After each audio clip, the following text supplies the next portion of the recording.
Thanks for hopping on. Yeah, Uh, man. Have you been? Perfect. I think we're live. What's up, everybody? If you What's going on, were everyone? waiting, um, as people trickle in, feel free to drop your questions if you're watching on the replay. Join the Discord. Go sub to John as well. He makes a lot of OA content these days. But yeah, Yeah. if this is their first time kind of getting introduced to you, John, you want to give them like a 30-second spiel, kind of where you're at in your business? Yeah, sure. So I started thrifting books. I quickly grew that. Started to get into bulk books. Did that out of a storage unit. Quit my full time job about 3 years ago now, I think. Um, Scaled that up. Got a warehouse, and then restock limits hit, and I was like, "This is not good for books," and started doing OA. And now I do OA full time, no longer do books. And we're doing about, We saw that one coming. yeah, doing about 55K a month. Uh, Probably just been OA about maybe 4 or 5 months full time. So definitely hoping to do 100K in December. We'll see. Oh, you got it. You know what you're doing now. Yeah, I mean, we'll see. Yeah. What have you been doing differently to go from where you're at now to get to that 100K mark, kind of prepping for it? I think really it was focus. It was getting rid of books and eBay and just focusing on OA. Definitely experimenting in different categories.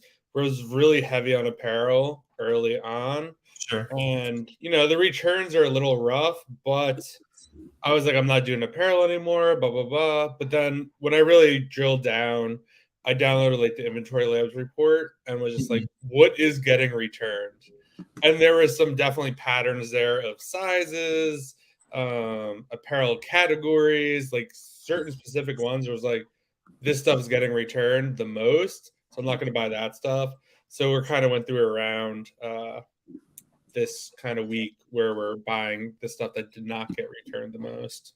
So Yeah, that's a good process. I should probably do that more in detail. Kind of looking at like an ASIN level to get your return rate down is really important, especially if you're gonna go like apparel and shoes and stuff. yeah, so what I did was I downloaded the inventory lab report, like the ACE and profitability, and I added two columns. I like basically divided the returns by the sales to get like a return rate percentage. And then I also Oh took yeah, the sales, divided that by, or how many I sold divided by the profit. I was like, this is how much profit I made per ASIN. And that like really opened my eyes to like, okay, like I still, even though this got returned like 18% of the time, like I made like $8 a unit. Like I'm willing to do right. that. Yeah. So It's the risk reward. Yeah. exactly. Awesome. Yeah. So what's up, everybody? As you're coming on in here, if you could hit the like button, get some more people on in here sharing some value. Make sure you go check out John's channel while you're here as well. Yeah, what's possible to get a deactivated account after drop shipping? No. Go talk to a lawyer about it, but you can't abuse your ticket to you get one chance on Amazon. Don't ruin it. Um, Best start with Amazon or with wholesale. Well, you can do like wholesale is one business model on Amazon, so I would not start with wholesale if you're asking that question. Go scan some books at a thrift store. Go check out like the clearance section and start there. Like make really cheap mistakes right now. Is this Great. a VOD of the meeting a few seconds ago? No, we are live, my friend. Yeah. Returns on apparel crazy. Yeah, it really depends on the type of product. Yeah. But it's really important. Like a lot of, I mean, I love apparel. Like there's just so much volume in it, and a lot of new people gravitate towards it and get chased the 20% ROI and don't understand that their 20% Mhm. ROI is negative profit after their returns. So make sure you understand the cost of your returns. It's also a crunch on cash flow. Like Yeah. actually made a video about this the other day where it's just like, when if you buy something, I don't return much stuff, but like if I have to return something, it's not top of priority. So Amazon gives the person that refund right away. And then it's like whenever they return it, then it returns to your inventory. So like kind of keep that in mind too. Yeah. Who else came from the Zoom meeting? What's up? You're hearing my voice way too much tonight, my friend. Way too much. If you're stuck in product research, what do you do next? Where do you go? Yeah. What did you do, John? Because I'm not not to be in my ivory tower, but you solved that problem a lot more recently than I did. So, what kind of clicked for you that helped you figure it out?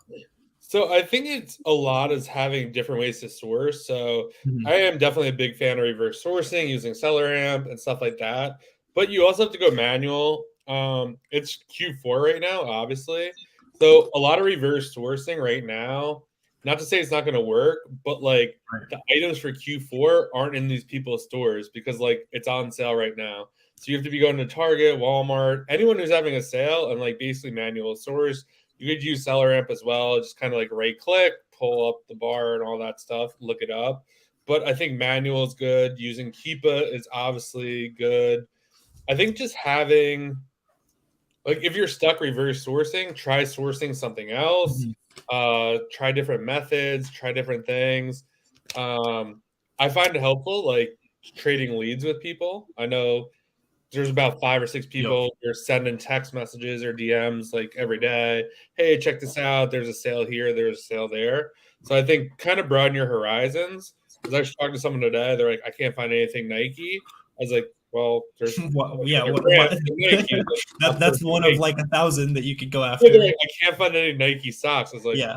don't source Nike socks. Like, there's so many other brands. Like, don't worry That's about it. funny. Like, Yeah, for sure. Especially going into Q4, like something to think about. If you guys are, if you just opened your seller account, like all that kind of stuff, it's going to get tougher and tougher by the day to fully take advantage of Q4. So do not wait. Start buying some stuff that you can test merchant fulfilled. So buy it, ship it to you, ship it to the customer to test demand, and then come Black Friday, you're going to have a bunch of leads validated. It's probably going to be on sale on Black Friday. Go hard on it, buy a bunch of it, send half to FBA and merchant fill the rest, or just merchant fill all of it if you want to capitalize on December. Like really, like it's crunch time. Like I don't want to scare you guys, but we got 3 weeks until December basically, so it's go time. exactly. Um, Made the mistake going for 20% on apparel. Yeah, that'll get you. Sometimes you can get away with it depending on the type of apparel, but Yeah, I guess like with apparel too, like 20%. If the profit's like $50, then yeah, like I mean, you yeah, got you if you're want if you're you want to spending work week- your way down. Like, as much margin as possible. yeah. How's a roadmap differ from free stuff? Way more information, weekly calls, like all that good stuff. I would not charge you for something that I don't think is worth 100x the value. Been a part-time seller on Amazon for 4 years, consumed a lot of content, bought a lot of courses. Most genuine to teach it. That means a lot. I appreciate that. That's awesome. Yeah, that actually, I appreciate that. As a new seller on Amazon since Q4, you start off going with big selling products like Lego and Nike. Actually, right now, I usually would say no, but right now, yes. Like, go towards the stuff that has massive volume, especially anything that's giftable. Like, don't narrow yourself down to those two brands. Number one, everyone else is narrowing themselves down to those two brands. So there's a ton of potential in there. I'm going to sell both of those. I'm going to sell a lot of both of those, but I'm going to sell a lot of other brands too that other people aren't on. So just look for anything that if you would want it in your stocking or under your tree, buy more of it. Exactly. Do you sell listings with Amazon on it? What's your philosophy there? I don't. 100%. Yeah, I don't. Okay. Selling on stuff that Amazon's on is not always as big of a trap as you think. Like, if you guys are new, stay away from it. You probably don't know what to look for yet. But if you got some experience, like you know what to look for in the buy box rotation, like all that kind of stuff, there's a lot of money to be made competing with Amazon if you can beat them.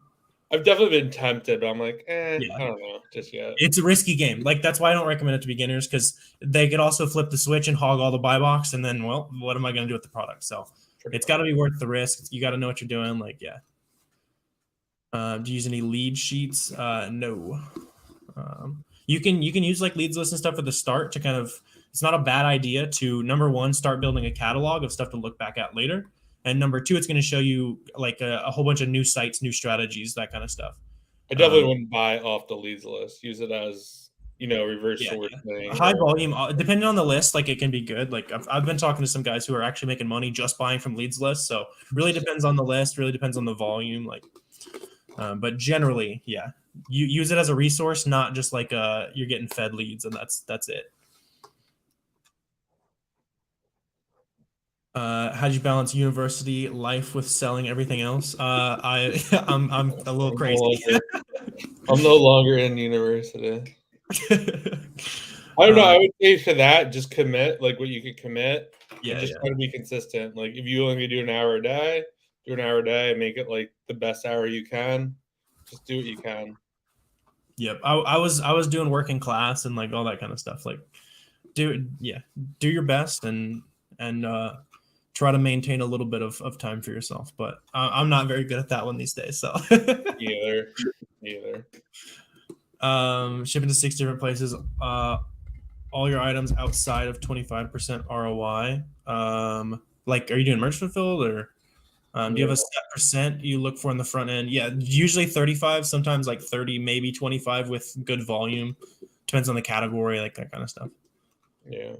Different types of reverse sourcing. Are there different types? It's kind of just like looking through storefronts. Use SellerAmp so you can see all their information all at once and kind of click through on the ones that look interesting. You use lead sheets. Treasures. What's up? So what's up, KT Treasures? Ew.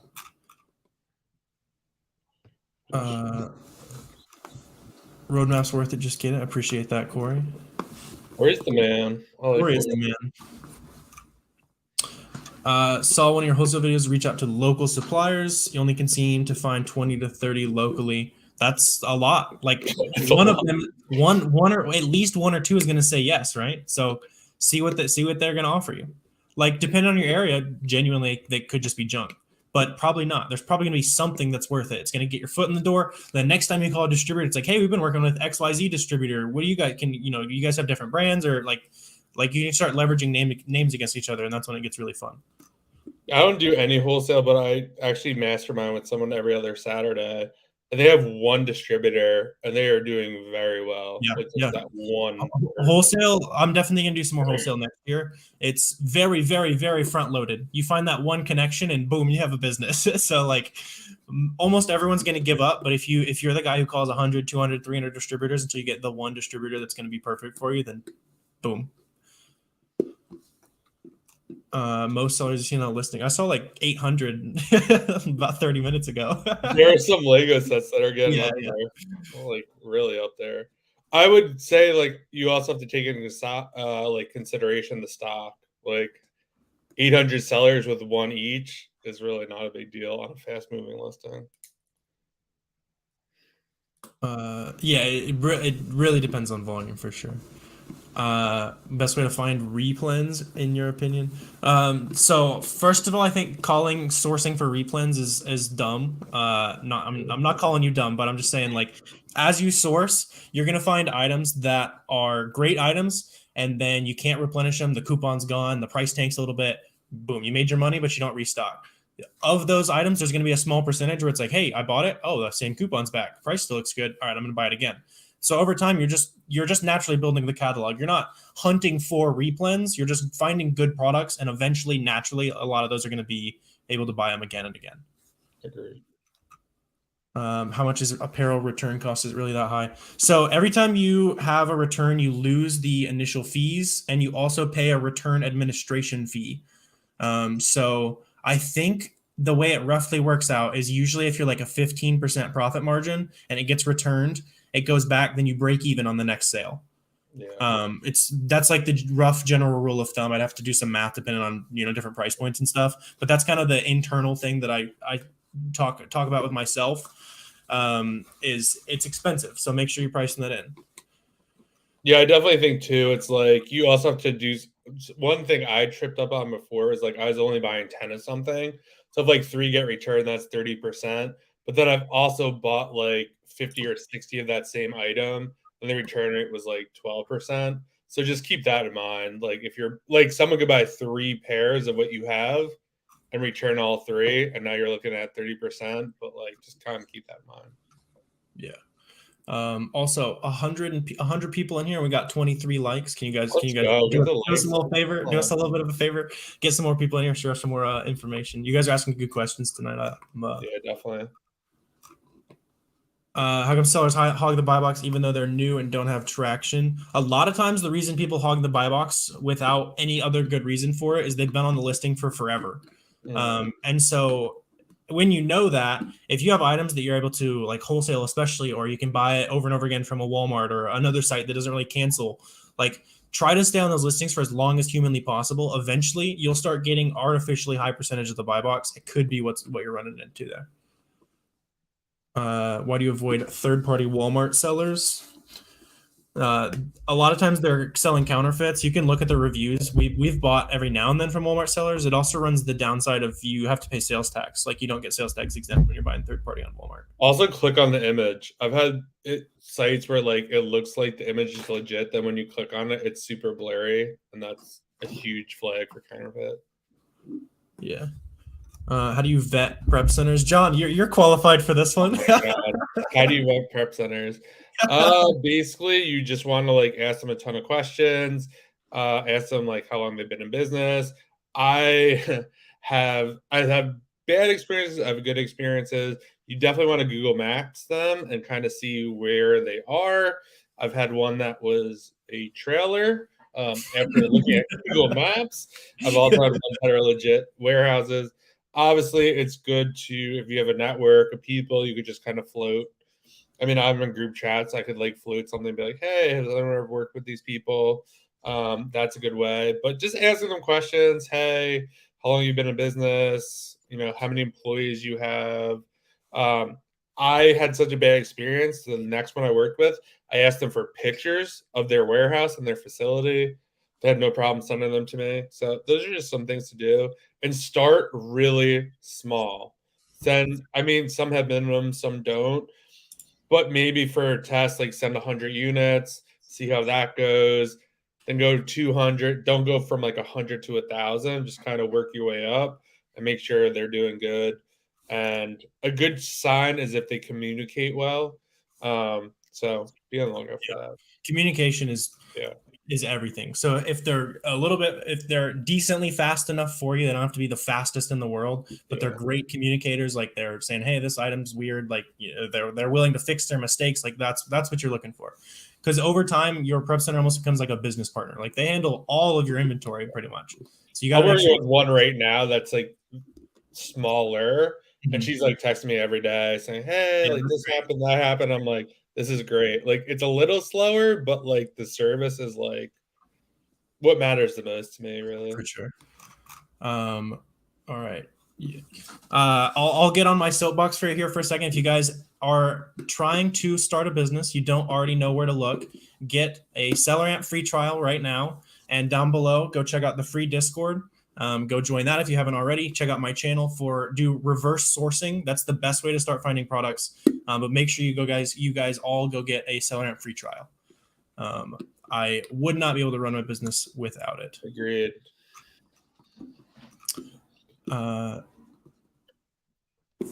Started FBA, $750 first month, books and OA. There you go. You got to start somewhere, right?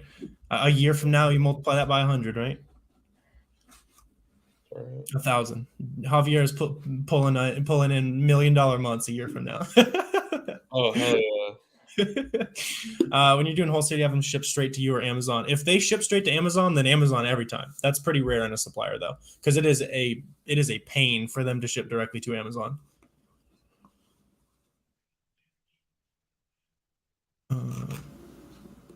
As a beginner, it's alright to get a prep center. There's no way for you to prep because of work. Yeah, if you have other like income streams, like you're just super busy, get a prep center. Like if prepping your inventory is going to hold you back from growing, then yeah. But don't say, oh, I don't have time to prep inventory and then spend 4 hours a night watching Netflix or whatever. Or do and just acknowledge the fact that you're going to grow a lot slower. So it's your business, do what you want, but yeah, if you're limited on time because you got work and like you're going to put a little bit of that money into the business, like definitely get a prep center. And I would say too, like if you aren't like ready for that, or like try to utilize friends or family, like you could pay. I mean, you have a lot of experience using family to like help prep, so I mean, it could be a good option. Yeah. That's like, I had my sister working for me for a while, like before I ever did a prep center. So if you got a neighbor kid who who's bothering you all the time, or like anything like that, anybody in the neighborhood, like family members that want to come over, like all that kind of stuff, it's a great way to start getting a little bit of help, even if they're in the same room as you. Like, hey, can you help me put stickers on this? I'll pay you $12 an hour and call it good, right? See if the kids in the neighborhood want to make a couple bucks. You going to ASD? I'll probably actually go to ASD this time around. It seems kind of fun. As well. It looked like so crazy last time. Just to meet the other Amazon sellers, if nothing else. That's what I was thinking. Product packaging has been updated, not the Amazon listing photos yet. Should you still sell it? If you ask yourself, if I got the product that I'm holding in my hands and I purchased the thing that's online, would I be happy with it? If yes, then sure, go away. Go for it. If it's food, or like, make sure you're checking those nutritional labels and like the percentages of everything match, because sometimes they don't. SellerAmp calculate oversized fees. We should. I should know that. I don't do any oversize or that much. So you can email support@selleramp.com and should be able to. I'll get back to you. Yeah. How do you go through giant CSV catalogs? We would plug that into Tactical Arbitrage and then also manually source with it. Specifically with SellerAmp, you can pull up the SellerAmp Chrome extension while you've got those price files, copy the title, put it in SellerAmp. That way you don't have to switch tabs. So you can immediately see if that item you're looking from at the wholesale catalog is already on Amazon. Worth looking at further. What are you guys doing to leverage more capital this Q4? Did you pull any loans or anything like that? I did not. I have really good credit, so I have a lot of credit that I could utilize via Amex, Capital One, all those places. Yeah, I'm not cash crunched, so I didn't really have to raise. Yeah, I mean, I use it very responsibly. I could always clear all balances at any time. Yeah.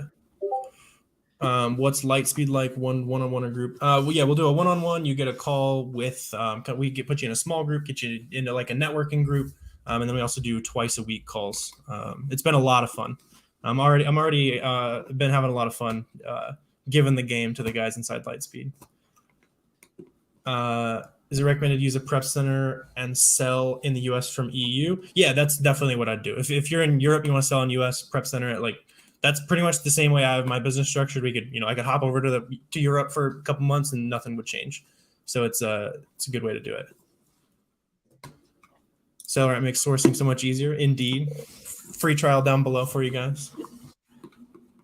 What sourcing methods are your VAs doing? Just reverse that you doing TA2? Yeah, it really depends on the VA. I mean, you guys, you're going to gravitate towards one type of sourcing. It's the same way for them. Some of them are just absolute wizards with TA. Some of them never touch their account. So it really just depends on kind of the VA, and we would kind of course correct if they're falling behind and kind of help them know where to look. But usually we'll kind of set them free, see how good they are, and then we'll kind of train and see what we need to do from there. Everyone needs to be prepping while you're doing it. Yeah. Everybody better be multitasking. I'm not that important. We're not that important. Use Amazon labeling service. Very rarely. I've used it for brand, when wholesalers send directly to Amazon. That way it's like Amazon's your prep center basically. I also actually learned that small and light labeling service fees are cheaper today, which actually changed some. I didn't know that. Pretty sure it's 10 cents instead of 30. Wow. Jeez. It's lower. Is ASD the same week as Miami? That would be unfortunate. That would be poor planning on Avery's part, but someone said Super Bowl weekend, which I don't know. That's fine. We'll be on the yacht in the morning, and then that night we'll go watch the Super Bowl. That's a badass day. It's going to be the best day. I can't wait. Yeah. Speed and do all that good stuff. Do you sell first, then Amazon will take care of it? Yeah. So the way it's usually going to work, kind of FBA, what John and I both kind of focus on, we just ship to Amazon. Then when a customer buys the item, Amazon ships to the customer for us. Customer service, they handle any returns, anything like that. Best software is utilized for profit calculation, tax season later on. Profit calculation would be SellerAmp, and then tax season you could use Inventory Lab plus QuickBooks. Difference between Roadmap and Lightspeed. Roadmap kind of the vision was to help you build a 6-figure business. Lightspeed's to help build a 7-figure business. So I'll show you how to train your team, exactly where to source, You got to have decent capital. Like it's a high performing community. So if you're not quite, you don't really know what you're doing yet, it's probably better for a roadmap. If you're ready to scale quickly, I'd love to have you. Which softwares are you using? What's your primary softwares, John? SellerAmp, Keepa, Inventory Labs. It's probably the big three. I mean, Do you TA at all? I do a little bit. It's more like advanced stuff, like Yeah. Using I can't even think, Ace and Gadget. Have you used Ace and Gadget? Yeah, you're I'm kind of using all that kind of stuff. Yeah. Scrape all the stores and kind of run that through TA and like specific Keepa stuff. But yeah. How much patience do you have for product to sell? Well, I mean, if it's fully checked in and you do work, and like it should be selling within the first week. Like if everything's supposed to check out, like you're priced correctly. Like if not, you got other stuff to worry about. Are there any reputable ungating services? No, no. All that information is free. Go check out the free Discord. Go to the ungating channel and search that brand name. Do not give them money. Yeah, I think a big thing people like underestimate. It's like if you got ungated with one site or one supplier, that supplier usually has like all the other categories. Not all the time, but most of the time. So just keep using them. Also, like retail receipts are working like 50% of the time right now. Like just submit whatever you have. The fact that people are charging for ungating as knowing what it takes to ungate is hilarious. It's insane. How do you deal with cash flow issues as you grow? If you're super cash flow crunch, then merchant fulfill because you get your money twice as fast. Small and light is a good option too because you could really stack cash doing that. You'll find a lot higher ROI in small and light, I've noticed. So it's a good way to grow the cash. It's just more labor intensive. So true. If you're at the start and you're willing to hustle, like those are great ways to do it. And then I did books and so did John. So when we were starting to buy stuff for a buck a piece, and that obviously makes it a lot easier when you got $1,000, $2,000 when you can get 2,000 pieces of inventory with that versus what 30 or 40. Yeah, 30. Yeah. If you're lucky. Do you post your product and when you sell, Amazon will carry it? Yes, if you send it to FBA and they'll do all the work for you. You're not sales tax exempt, or you're not tax exempt yet. You factor in sales tax in your state. Yeah, that would be part of your COGS. So your cost of goods sold, like you don't want to be, do not give Uncle Sam one extra penny. Count that. Yeah, definitely not. And the pro tip, like you could put that in SellerAmp. So it already calculates for you. Are items in researching similar to items stuck in FC processing? Just have to wait to be reimbursed. A lot of times researching, they're sometimes they'll put it there when you have like an authenticity complaint. They'll also put it there when you're doing like remeasures. There's a lot of random reasons that they put things in researching. Sometimes it's damaged too. Yeah, damaged, unfulfillable. Yeah. If it's an unfulfillable return, it'll go to researching. I don't know why they call it researching. Like, I don't either. You can sell it, but they've already decided. You'd be like, you're about to get a counterfeit claim. We keep the stream as a record. Yeah, well, I'll probably leave it up for a day or two. The live streams clog the feed. Although I started doing shorts, so that kind of clogs the feed anyway. So maybe I'll just start leaving them up. Yeah, the shorts, definitely clog the feed. I just wanted to get 1 million views without shorts, and then I started doing it. Because shorts is like a cheat code, and it kind of is annoying on the feed, but it's just like it works on YouTube, and Agreed. You have to give in to the game at some point, right? You gotta play it. Yeah. What is Lightspeed? Getting a couple questions about Lightspeed. So I just started a coaching program. So if you're kind of doing at least 5K, usually most of our clients are 10 to 20K a month, wanting to scale to like 100K a month. Show you like exactly where to source, how to build your team, like all that good stuff. We're jumping on twice a week calls. Like it's very, very intensive. You've got to give 110%, but you're going to do really well. So you can apply down below. We'll see if you're a good fit and we want to work together. Where do you see Amazon business in 5 years, John? Good question. Probably wholesale, a little more wholesale. I think OA is just very scalable. I mean, for me, I come from books, so it's a whole different world for me.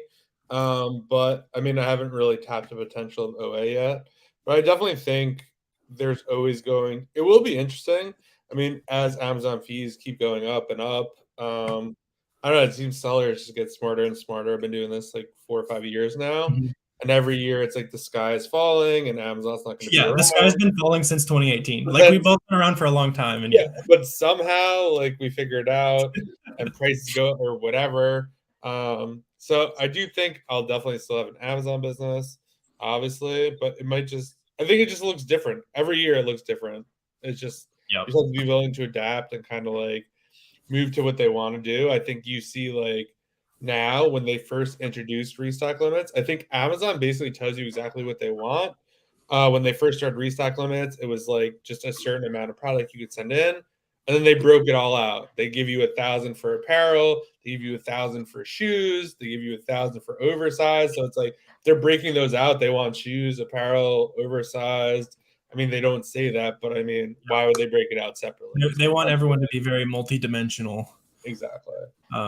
Yeah, no, 5 years from now, I'm either not going to do Amazon candidly, or it'll be private label wholesale. I mean, there's always going to be OA opportunities, but by that point, I hopefully won't really care about, making 10 to 20 grand a month. Right. Yeah, exactly. But it is a great way to, always a great way to build cash, to do some other fun projects with it. How do you get ungated for OTC? Go check out the free Discord. What's your average sale price? Do you know? It's around $30 right now. Yeah, we hang around 30. I think 35 was last month, something like that. We tested a lot of small and light last month, so it was a little down, but around last month was an experiment for us for sure. I've been running with a team that's very large to see how it goes. And the only thing I don't like about small and light really hurt that experiment. Yeah, because we have just a bunch of inventory that we got to wait on now. So true. How do you set up your SellerAmp so your VA can just click a button on SaaS and add it to the spreadsheet? On the back end of SellerAmp, what is it called? Like up in the top, there should be a setting. It's just called Sheets, isn't it? Yeah. I think it's just called Sheets. You can go in and create the account or create the sheet, and then just send your VA the link to that. And then on SellerAmp, they're just going to click their name and it stores all that lead information. And over time, you're going to build a huge catalog of leads with that, especially if you have multiple VAs. That becomes extremely valuable. The groceries sell, everything sells. It's Amazon, A to Z, right? Yeah, A to Z, anything you could think of. Thoughts on selling products with no buy box? If they consistently have no buy box, then fire away. If it just lost a buy box, then proceed with caution. Do you still use Rakuten? Absolutely. Yeah. Why wouldn't you? Yeah, it's free money. Play around with the other sites for cashback as well. Sometimes they offer higher percentages. Yeah, true. Can you explain anything under $10 and under £3? You can enroll in cheaper fees. So it's a good way to sell really cheap items. So if you ever see the items where they sell for like $8, you're like, how the hell are they making money on this? It's small and light. Best way to find coupons of honey and Rakuten is a scan. Literally just Google it.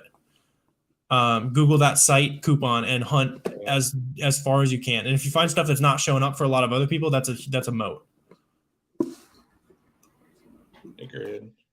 Tips for repricing, trying to win the buy box. I uploaded, I think, my most recent video. Go check that one out. All about repricing, not tanking, that kind of stuff. Found a profitable product, not sure how much to buy. Take estimated sales and divide it by the number of people who are competitively priced. So within like a buck or two of the buy box.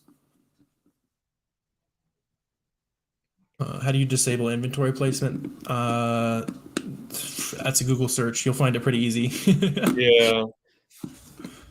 How do you get restock limit above 1,000? Sell more stuff. Trying to speed around these questions a little bit.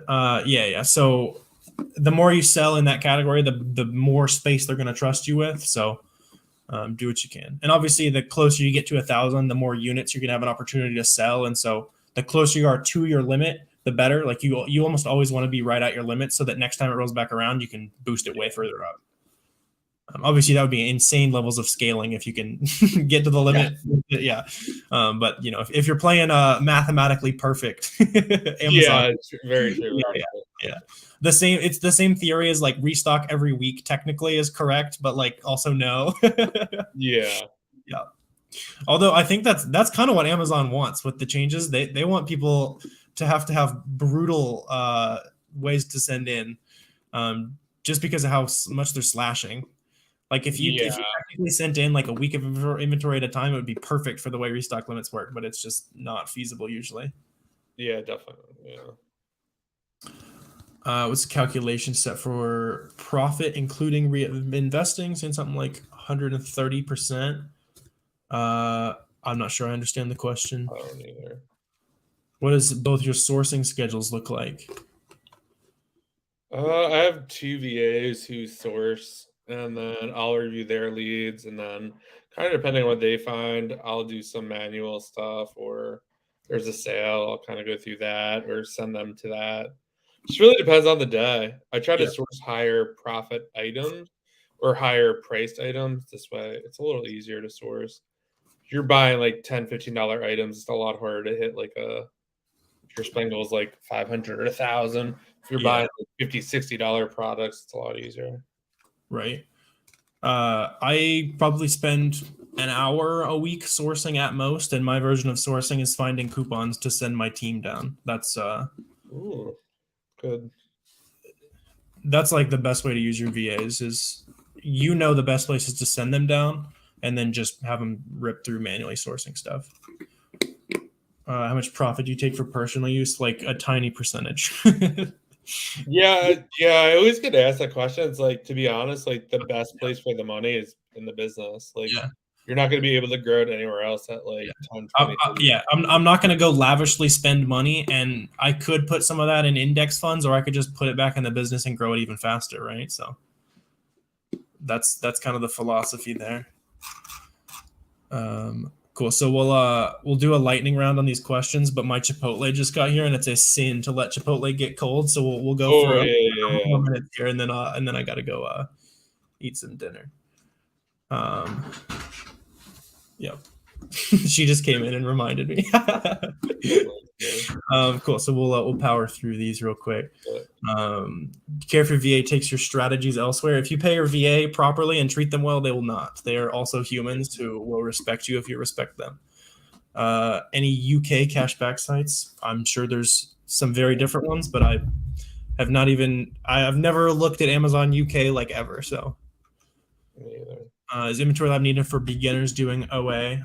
Once you're doing like 3,000 to 4,000 a month, it'll save you time to be worth it. If you've got 4,000 or 5,000 plus to start, just do it and set yourself up to be a little faster.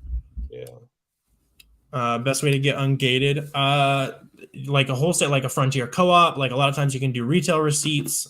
Just depends on the brand. So if you're looking for that brand, check the free Discord below. Which repricing tool do you use? Be Cool. I've been playing around with the other ones. Have you messed around with any other repricers? I'll just say it. I've been using GoAura.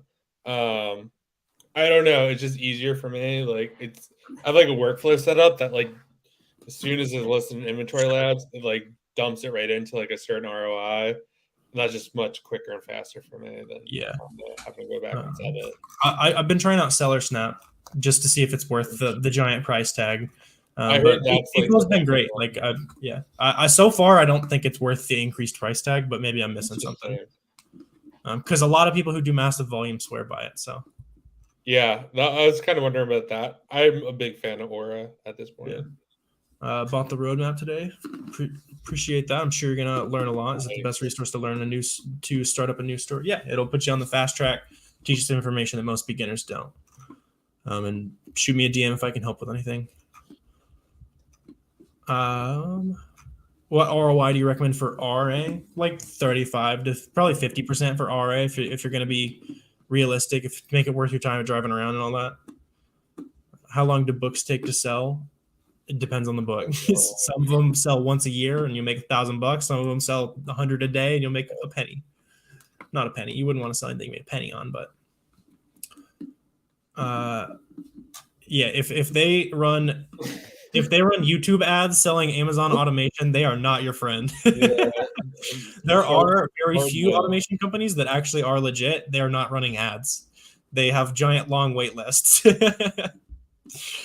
because there are almost none of them. Yeah. No words for those guys. Yeah. Let's see.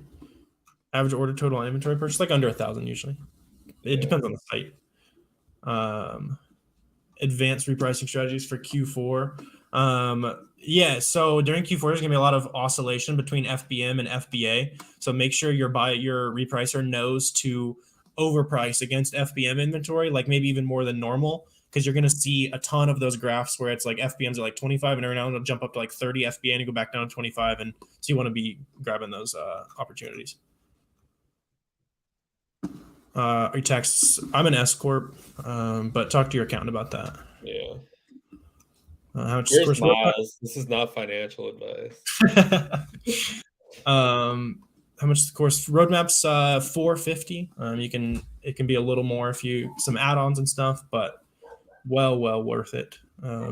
14 days to get your money back, and pretty much no one ever asks, so I'll take that as it's worth it. How long did it take you to scale to 10K profit a month? A while, because I started with books and I wasn't really. I think that's a hardcore. Like that's a hard question because like if I had to do it tomorrow, I could probably do it within a month. Right. If you had when the money. Started, I had no idea, so it took like forever. Yeah. Order limits. How many consecutive orders you place as a single retailer? It really depends on the retailer. So try 2 and then try 3 and try 4 and see when you start getting cancels. Yeah, and if you're new to a site, take it easy at first. Yeah, take it easy at the start. What do you think of reprice it? It's good for books. It's just not powerful enough for OA. Agreed. Can a beginner start with wholesale? I would probably not. VAs hourly? No, they're usually salaried for us. Thoughts on this? Man really wants to know about listings, no buy box. So I'll answer this and then we'll wrap up. Yeah. They're good if there's consistently not a buy box. If they just lost one, then run away. Yeah. But thanks for hanging out with us tonight. Number 1, I've got a checklist for you guys to go learn some more. Number 1, go sub to this way. Go check out Side Hustle Experiment on YouTube. That's completely free. Go down below, join our free Discord. Check out the ungating channel, like all that kind of stuff. Ask your noob questions in there. And then number 3, go get a SellerAmp free trial, along with a Keep a free trial. Those are gonna be the 2 tools that you pretty much need for the backbone of your business. You got any last minute words for them, John? I would say I've been getting a lot of people asking a lot of questions lately in the DMs, and I could just tell they haven't started. So I would say just take action, get started. When I first started, I wasn't like, how do I reprice? I bought a bunch of books, then I went on YouTube, figured out how to list them, figured out that I just figured out the next step. So just get started and then figure out what you need to figure out. Because it doesn't really matter. Things change so quickly. So to know the whole picture, and when you're ready to start, everything could change. Just go step by step and get started. Yep. I love that. All right. Thanks for hanging out with us tonight, guys. Go get a SellerAmp free trial. We will see you again very soon. Thanks for hanging out with us, John. Yeah, thanks for having me.